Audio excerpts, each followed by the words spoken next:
جد الحسن والحسين مولانا ومولى الثقلين والقاسم محمد وآل الطيبين الطاهرين المعصومين المظلومين المنتجبين المقربين ولعنة الله على أعدائهم وغاصب حقوقهم ومنكر فضائلهم أجمعين. أما بعد، فقد قال رسول الله صلى الله عليه وآله وسلم: يا علي مثلك كمثل الكعبة. صلوات محمد وآل محمد। খানদানে ফাতেমা জাহরার পর আরেকবার বুলন্দার সালাওয়াত। সমস্ত তারিফ ও প্রশংসা একমাত্র অদৃশ্য শক্তি পাক আল্লাহ রাব্বুল আলামিনের জন্য। আজ মৌলুদে কাবা 13 রজব হযরতে আলী ইবনে আবি তালিব আলাইহিস সালাম জন্মগ্রহণ করেছিলেন আল্লাহর পবিত্র কাবা ঘরে। সেই উপলক্ষে হরিপুর গ্রামে আজ এই মাহফিল। আমি আপনাদেরকে শুকরিয়া আদা জানাই, সাথে সাথে মোবারকবাদ জানাই, ধন্যবাদ জানাই যে আপনারা তার জিকির করছেন যার জিকির করা ইবাদত। আপনারা তার জিকির করছেন যার জিকির করতে আল্লাহর নবী স্বয়ং বলেছেন জিক্র আলিউন ইবাদত। আলীর জিকির করা ইবাদত। আপনারা সন্ধ্যার পর থেকে নিয়ে এখন পর্যন্ত যা করছেন আর আমার পরে, আমার বক্তব্যের পরে এখনো করতে থাকবেন, এটি কি হচ্ছে? আপনাদের কি করা হচ্ছে? ইবাদত হচ্ছে।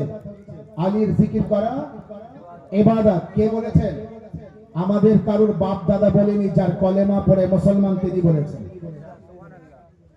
যার কলেমা পড়ে আমরা মুসলমান তিনি বলেছেন আলীর জিকির করা ইবাদত। এই জন্য আমরা আলী আলাইহিস সালামের জিকির করছি। আলী আলাইহিস সালাম কোথায় জন্মগ্রহণ করেছেন? যদি কেউ সত্যিকারের নবীর উম্মতি হয় তো সে এই কথা স্বীকার করবে, পৃথিবীর মধ্যে এমন ঘটনা এর পরে আর ঘটেনি, আর এমন ঘটনা এর আগেও ঘটেনি, আর এমন ঘটনা পরেও আর ঘটবে না। দুনিয়ার মধ্যে একবার ঘটেছে, একইবার ঘটেছে, এর আগে কোনোদিন ঘটেনি আর এর পরেও কোনোদিন ঘটবে না। আর সেটি হলো আল্লাহর পবিত্র ঘর কাবা ঘরের মধ্যে যা দেখা গিয়েছে, কাবা ঘরের যে দেওয়াল ফেটে গিয়েছে। সালাওয়াত মুহাম্মদ।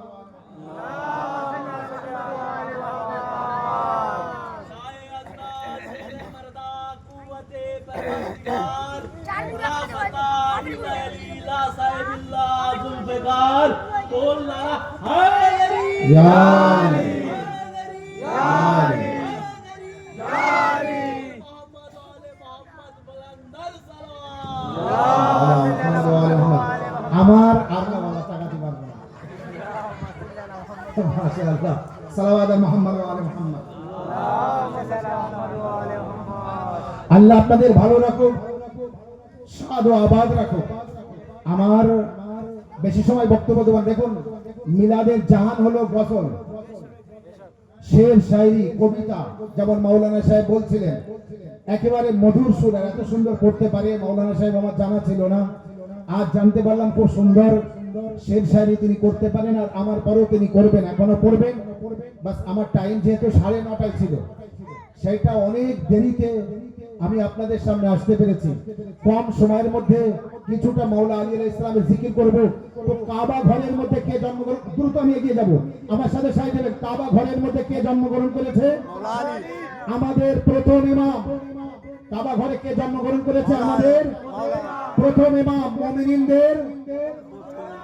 মুমিনিনদের আমির, মুমিনিনদের আমির। তিনি হলেন আমিরুল মুমিনিন, অর্থাৎ মুমিনিনদের আমির। যে মুমিন তার আমির জন্মগ্রহণ করেছে, যে মুমিন না তার আমির জন্মগ্রহণ করেছে। কাবা ঘর আল্লাহর ঘর। কাবা ঘরের মধ্যে আল্লাহর ওলি এসেছে, আমাদের মাওলা এসেছে, আমিরুল মুমিনিন এসেছে, মুমিনিনদের আমির এসেছে। সেই আমিরুল মুমিনিনের শুভ জন্ম তারিখ পালন করছি, কারণ আমরা নবীকে মানি, নবীর জন্ম তারিখ পালন করি। আমরা নবীর খলিফাকেও মানি, তার জন্ম তারিখও পালন করি। আমরা তার মৃত্যু তারিখও পালন করি। মানে আমরা যার মানি তার জন্ম তারিখও পালন করি, তার মৃত্যু তারিখও পালন করি। কবে জন্ম সেটাও বলি, কোথায় জন্ম সেটাও বলি, কত তারিখে জন্ম সেটাও বলি, কোন সময় জন্ম এটাও বলি, মায়ের নাম কি এটাও বলি, বাপের নাম কি এটাও বলি। জন্মগ্রহণ করে সর্বপ্রথম তার জবান চুষেছে এটাও বলি।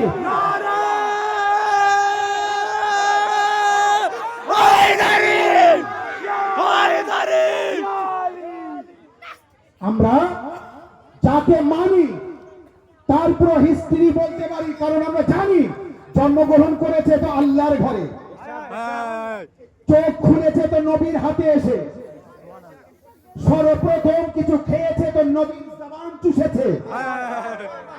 দেখুন দেখুন, আমরা যাকে মানি, মাইকের আওয়াজ যত দূর যাচ্ছে শুনুন, কে কাকে মানে আর সে কোথায় জন্মগ্রহণ করেছে বলতে পারবো না। জন্মগ্রহণ করে সর্বপ্রথম কার দর্শন করেছে তাও বলতে পারবো না, কিন্তু আমরা জানি আমরা যাকে প্রথম ইমাম মানি, আমাদের ইমাম জন্মগ্রহণ করেছে তো আল্লাহর ঘরে, চোখ খুলেছে তো নবীর হাতে, সর্বপ্রথম খেয়েছে তো নবীর জবান চুষেছে, এবং কথা বলেছে তো সর্বপ্রথম আল্লাহর কালাম পড়েছে। এটাই তো মুজিজা আছে। এই জন্যই তো মামুন আর রশিদ বহলুলের সামনে বলেছিল, বহলুল, আলীর এত বড় ভাগ্য, আলীর এত বড় ফজিলত আমার মাথায় আসে না। বহলুল বলল, যে মাথায় আসে সে আলী হয় না। বহলুল উত্তর দিলেন, যে কারোর মাথায় আসে সে আলী হয় না। মামুন আর রশিদ বলছে, আমি এখনো বুঝতে পারিনি। বহলুল একটি গর্ত খুঁড়ছিলেন, মামুন বলছে, গর্ত খুঁড়ছো কেন? বলে, এই সাগরের পানি এই গর্তে নিয়ে আসবো। মামুন তখন বলছে, অত বড় সাগরের পানি এইটুকু গর্তে আসে? বহলুল বলছে, অত বড় আলী তোর মাথায় আছে? অত বড় আলী কিভাবে তোর মাথায় আসবে? এবার বুঝতে পেরেছেন, আবু তালিবের 4টে ছেলে, তিনটে ছেলে ঘরে পয়দা হয়েছে, একটি ছেলে, ছোট ছেলে আমার আপনার মাওলা আলী, আবু তালিবের ঘরে জন্মগ্রহণ করেননি, করেছে তো আল্লাহর ঘরে। কারণ কি? কারণ আল্লাহর নবী বলেছেন, মাসালো আলিয়ান উম্মতি কা মাসালো কুল হুয়াল্লাহু আহাদ ফিল কোরআনিল মাজিদ। আলীর উদাহরণ আমার উম্মতের মধ্যে অনুরূপ যেমন কোরআনের মধ্যে কুল সূরা।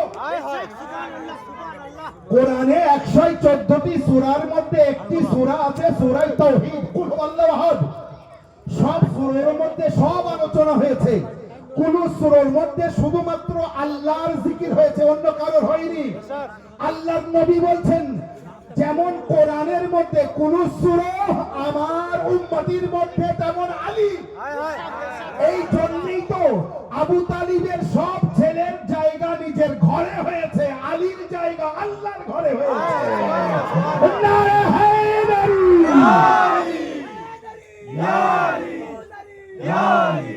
এই কারণে আলী আলী আছে, আলীর সাথে কেউ তুলনা করতে যাবে না। যদি আলীর সাথে তুলনা করতে হয় তো আমি বলবো তাকে কাবার সাথে তুলনা করতে হবে। এই জন্যই তো সবাই সবার হওয়ার দাবি করেছে, কেউ আলী হওয়ার দাবি করেনি। অনেকে আমাদের নবী মুহাম্মদ রাসূলুল্লাহর নাম নিয়ে বলেছে আমি মুহাম্মদ, মিথ্যাবাদী সে, কিন্তু মুহাম্মদ হওয়ার দাবি করেছে। দুনিয়ার মধ্যে একটা লোকও আলী হওয়ার দাবি করেনি। বলুন কেন? আলী হওয়ার দাবি করলে তাকে পয়দা হতে হবে আল্লাহর ঘরে। আলী হওয়ার দাবি করলে তাকে এটাও প্রমাণ করতে হবে যে পয়দা হয়েছে কাবা ঘরে। কাবা ঘরে কেউ পয়দা হতেও পারবে না, আলী আর কেউ হয়ে আসতেও পারবে না। আলী আলী আছে, কাবা ঘর। এই জন্যই তো রাসূলুল্লাহ বলেছেন যে আলী তোমার উদাহরণ কাবা শরীফের মতো। কারণ কি? পৃথিবীর মধ্যে একটি মাত্র ঘর আছে যার মোকাবিলায় আর কোন ঘর নেই। তো যেমন কাবার মোকাবিলায় কোন ঘর নেই, আলীর মোকাবিলায় কোন আলী নেই। কাবা কাবা আছে, ইয়া আলী, ইয়া আলী, ইয়া আলী। কাবা কাবা আছে, কাবার মোকাবিলায় কেউ আসতে পারে না, আলীর মোকাবিলায় কেউ আসতে পারে না। আমি খুব কম সময়ের মধ্যে বোঝাবো মাওলা আলীকে। কাবার সাথে উদাহরণ দিয়েছে, ইয়া আলী মিসলুকা কামিসুল কাবা, আলী তোমার উদাহরণ কাবা শরীফের মতো। আমি বলবো, ইয়া রাসূলুল্লাহ, কাবা তো আল্লাহর ঘর, আর আলী আল্লাহর ওলি। আলী আপনার জামাই, আলী আপনার ভাই, আপনার ওসি, আপনার খলিফা, আপনার জানেন, আপনি আলীর সাথে কাবা ঘরের কেন তুলনা করলেন? তো আল্লাহ রাসূল বলবে কে জানো না, কাবা মর্যাদা আছে, কাবা বুলন্দ আছে, কাবা পাক আছে, কাবা পবিত্র আছে। আমি বললাম হ্যাঁ আমি জানি। তোমার আলী সম্পর্কে কি জানো? আরে কাবা যতটা পাক, আলীও তত পাক। কাবা যত বুলন্দ, আলীও তত বুলন্দ। কাবা যত উঁচু, আলীও তত উঁচু। কাবা আল্লাহর পক্ষ হতে, আলীও আল্লাহর পক্ষ হতে। বাস কাবা আর আলীর মধ্যে পার্থক্য শুনে রাখো। কাবায় যেতে গেলে পাক হতে হবে, আলীকে মানতে গেলে মুমিন হতে হবে। না পাক কাবায় যেতে পারে না। যে মুমিন না সে মাওলা আলীকে মানতে পারে না। নারে হায়দারি। মাওলা আলী আলাইহিস সালামের সাথে কাবা ঘরের তুলনা দিয়ে বুঝিয়েছে, দেখো দুনিয়ার মধ্যে যে যত বড় লিডার হোক না কেন, সে যদি মনে করে আমি হজ করব আর কাবা ঘর আমার দেশে আসুক, কাবা ঘরকে তুলে আনা হোক বা দ্বিতীয় কাবা তৈরি করা হোক, আমি রাষ্ট্রপতি, আমি মক্কায় যাব না, আমি সৌদি আরবে যাব না, আমি আমার দেশে হজ করব, তার হজ হবে? তুমি যত বড় লাট সাহেব হও না কেন, নামাজ পড়তে গেলে কোন দিকে ফিরে নামাজ পড়তে হবে? উত্তর দেবেন, কোন দিকে ফিরে নামাজ পড়তে হবে? কাবার দিকে ফিরে নামাজ পড়তে হবে। আচ্ছা বলুন তো দিক কয়টি? দিক চারটি। নামাজ পড়তে গেলে কয়টি দিকে ফিরে নামাজ পড়তে হয়? এক দিক ফিরে নামাজ পড়তে হয়। আর কয়টি দিক ছাড়তে হয়? মাশাআল্লাহ, বোঝাতে পারিনি এখনো। মাশাআল্লাহ, সুবহানাল্লাহ, ইয়া আলী, মাশাআল্লাহ,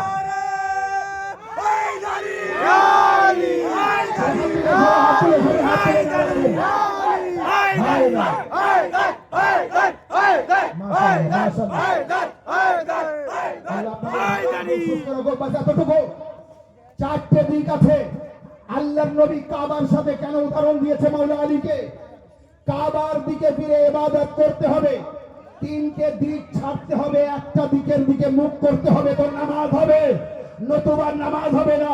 ঠিক অনুরূপ কাবার সাথে তুলনা দিয়ে মাওলা আলীকে বুঝিয়েছে, দেখো